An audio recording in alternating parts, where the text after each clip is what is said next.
¿Quieres conocer cuál es la relación que hay entre los bancos, las armas y el derecho a la objeción de conciencia?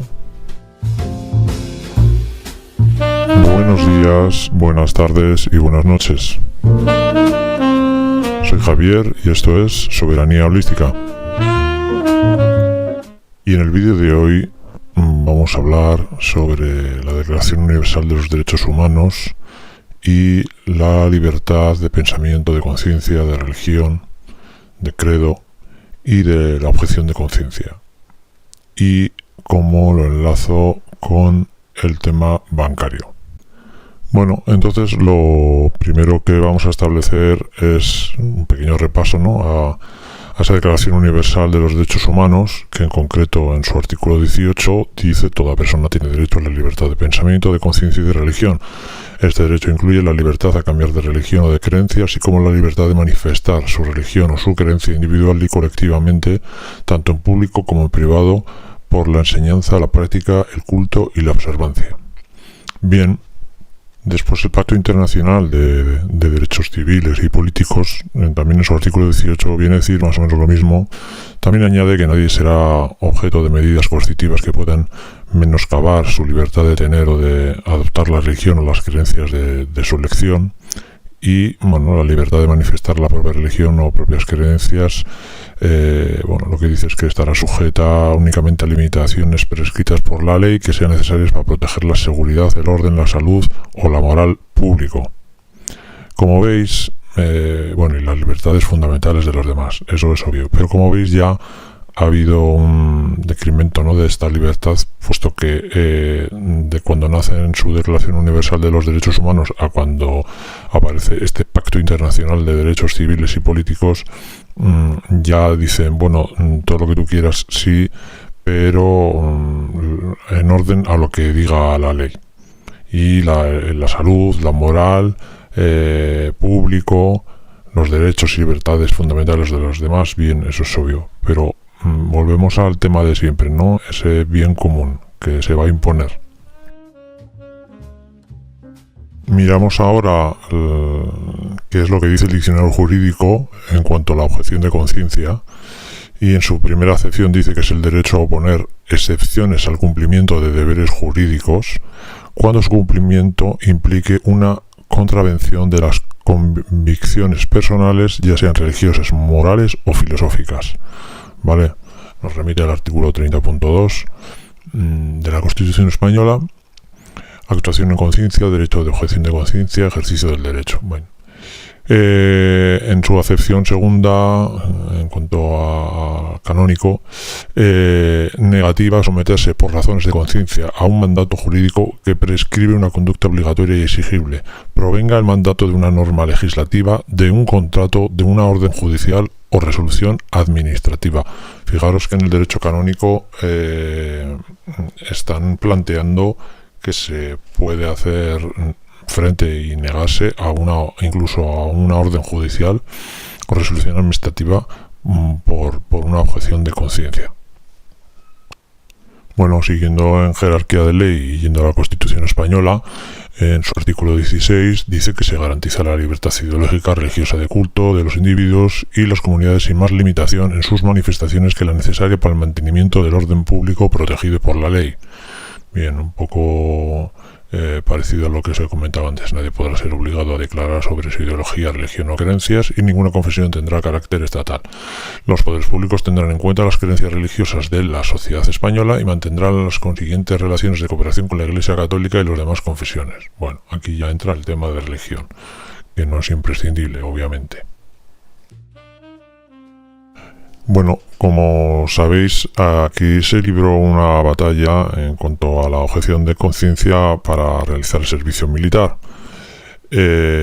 Obviamente, esto lo llevamos a cabo, yo me incluyo, aunque fue de una manera muy leve, puesto que yo ni he estado en la cárcel ni he tenido ninguna consecuencia.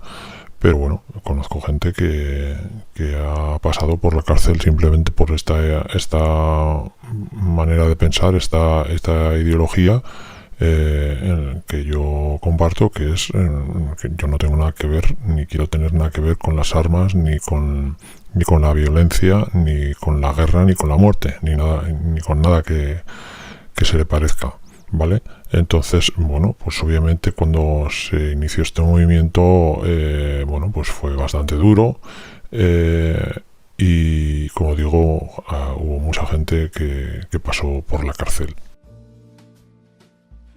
Bueno, podéis ver esta revista, Asteria, Objeción de Conciencia. Esto fue el número 1 de esta revista, que la publicó la Diputación Foral de Vizcaya, aquí en el País Vasco. Esta revista es de 1988 y también podéis ver que habla de qué es la objeción de conciencia y además da unos apoyos legales y un marco legal, cómo declararse objetor, etcétera, etcétera. Hoy en día, gracias a todo este movimiento y sobre todo a esa gente, ¿no?, que batalló en primera línea, bueno, pues podemos disfrutar de que en esta sociedad el que no quiere hacer servicio militar, que es la inmensa mayoría, obviamente, pues puede disfrutar de esa. Ya no hay que hacer objeción de conciencia, ¿no? Ya desapareció el servicio militar obligatorio. Bueno, he tenido que rebuscar un poquito. Gracias a Dios yo soy de guardar muchos papeles. Y bueno, pues aquí tengo esta maravillosa carta del Ministerio de Defensa en su día, en la que, bueno, en resolución sobre reclutamiento me notifican que ha resuelto declararme exento del servicio militar, pues por haber sido declarado objetor de conciencia. Bien, luego luego venía la prestación social sustitutoria, ¿vale? Bueno, me llegaban cartas y yo, bueno, pues iba rechazándolas, iba poniendo excusas, hasta que, bueno, pues ya llegó el momento en el que ya desapareció. Vale, llegamos entonces al punto de unión con el tema bancario y paso a explicaroslo. Bien, en mi caso particular yo contraté con una caja de ahorros, no con un banco, pero bueno, como desarrollaré más tarde, yo creo que también la argumentación que voy a dar es válida también para otros bancos o para bancos. Antes de la ley 26/2013, en la que se obligó a convertir a las cajas de ahorro en bancos, originalmente las cajas de ahorros se constituían bajo la forma jurídica de fundaciones de naturaleza privada con finalidad social, ¿vale? Entonces, a diferencia de los bancos, que eran sociedades anónimas de naturaleza privada cuyo ánimo principal era el lucro, ¿vale? Bien, la caja de ahorros tenía tenía acciones benéfico-sociales, ¿no? Obra benéfico-social, invertía en guarderías, en asilos, en obra social, etcétera, ¿vale? Entonces es por esto por lo que yo me decanté por una caja de ahorros en vez de por un banco. Y también, como podéis leer aquí, la finalidad social implicaba que no podían repartir dividendos entre los socios, por lo que un importante porcentaje de los beneficios eran invertidos por las cajas de ahorros en la forma de obra social que decidía su consejo de administración. Vale, está claro que una caja de ahorros tiene una naturaleza totalmente diferente y opuesta a la naturaleza que tiene un banco, que su principal negocio es hacer dinero y ganar dinero, y cuanto más mejor. Luego llegó la ley y obligó a todas las cajas de ahorros a transformarse en bancos. ¿Qué es lo que ocurre aquí? Bueno, a mi juicio nos quedamos atrapados en una entidad de diferente naturaleza con la que hemos consentido hacer un negocio, ¿no? Y esto se vulnera el principio de autonomía de la voluntad, porque a mí no me pueden hacer contratar con quien yo no quiero. Yo nunca he querido con un banco y ocurre que ahora estoy obligado a permanecer con ellos por ley. Vale, esto lo he explicado hasta aquí, lo he dicho en otros vídeos. Ahora bien, ¿qué es lo que pasa cuando, además de este argumento que ya de por sí mismo ya es suficiente para mí para hacer el continuar con un banco nulo, ¿qué pasa cuando nosotros vemos y nos enteramos y descubrimos que muchos bancos, prácticamente todos, de alguna manera u otra, mayor o menormente, han invertido en armas? Bien, anteriormente yo lo que he explicado aquí en este vídeo es que el Estado me reconoció mi condición de objeción de conciencia, en base a los derechos humanos, en base a la Constitución española. Entonces, ¿por qué? Pues porque yo no quiero estar vinculado con nada o nadie que tenga que ver con armas, con muerte y con guerra y destrucción. Bien, entonces ahora planteo lo siguiente: ¿por qué tengo que estarlo con un banco que invierte en armas? Minas antipersona, tanques, fragatas, etcétera, etcétera. ¿Vale? Entonces, aquí, con esto yo creo que ya hago doblete. Quiero decir, por un lado, me cambia la naturaleza de ser de benéfico social al lucro, pero es que encima tengo que estar asociado con bancos que invierten en armas. Bueno, aquí os voy a ir dejando algunas postales navideñas.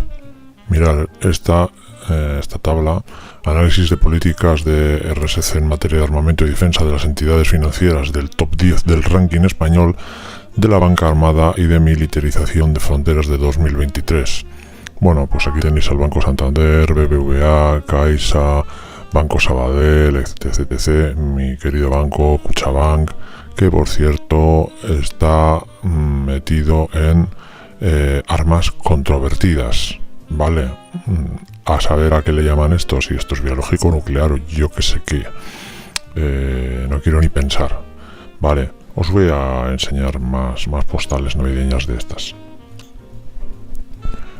Bueno, aquí tenéis también entidades financieras vinculadas a la empresa de armas, a qué empresa en concreto, acciones, el crédito que han dado, emisión de títulos y, bueno, pues todo el listado económico de cada banco, ¿vale? Aquí, pues en esta lista siguen estando el Santander, el BBVA, Sabadell, Santander, ¿qué más? La Caixa Group, Esfera Capital, Brightgate Capital, bueno, y otros bancos menores. Bueno, aquí tenéis la portada de un informe: la banca armada y su corresponsabilidad en el genocidio en Gaza, la financiación de las empresas que fabrican las armas usadas en las masacres contra la población palestina. Y bueno, en este capítulo, la banca armada española y sus vínculos con el genocidio, bueno, pues ahora hacen un análisis, ¿no?, para ver de qué manera ha contribuido la banca española, ¿no?, en este genocidio.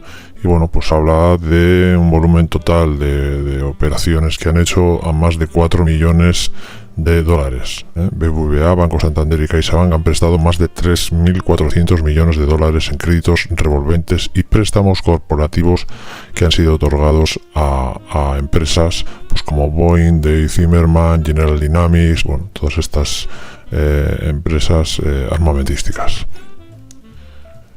Entonces, bueno, visto todo esto, yo creo que es más que palpable que es justo, moral y ético el rechazo, bueno, no solo a esta actividad, sino a estos, no sé cómo llamarles ni cómo calificarles, ¿no?, a esta gentuza asquerosa que trafica con la muerte, con las armas, que no tienen valores, ni tienen moral, ni tienen nada, y lo único que piensan en lucrarse, caiga quien caiga y muera quien muera, ¿vale? Entonces, como comprenderéis, que nos obliguen a estar vinculados con un contrato a este tipo de gente, pues creo que es bastante repudiable. Y es lícito que la justicia, sea cual sea, nos dé la posibilidad de romper relación con esta gentuza, con esta chusma y con estos entes que yo no sé si son ni seres humanos o qué demonios son, porque no se les puede llamar de esa manera. Así que bueno, este es mi enfoque, que bueno, creo que yo no lo he visto en ningún sitio, ¿no? Enfocar este tema de la objeción de conciencia, ¿no? En cuanto a estar vinculado a un banco. Pero bueno, yo creo que tampoco siempre hay una primera vez para todo, ¿no? Y lo mismo que nadie pensaba que pasaría, que desaparecería el servicio obligatorio militar, bueno, pues oye, quién sabe con esto. Yo pues lo voy a implementar en mis escritos, en mis defensas, puesto que creo que es más que legítimo el expresarlo y el oponerme a esto. Bueno, pues nada, espero que haya sido de vuestro interés este vídeo y hasta el próximo. Un saludo a todos.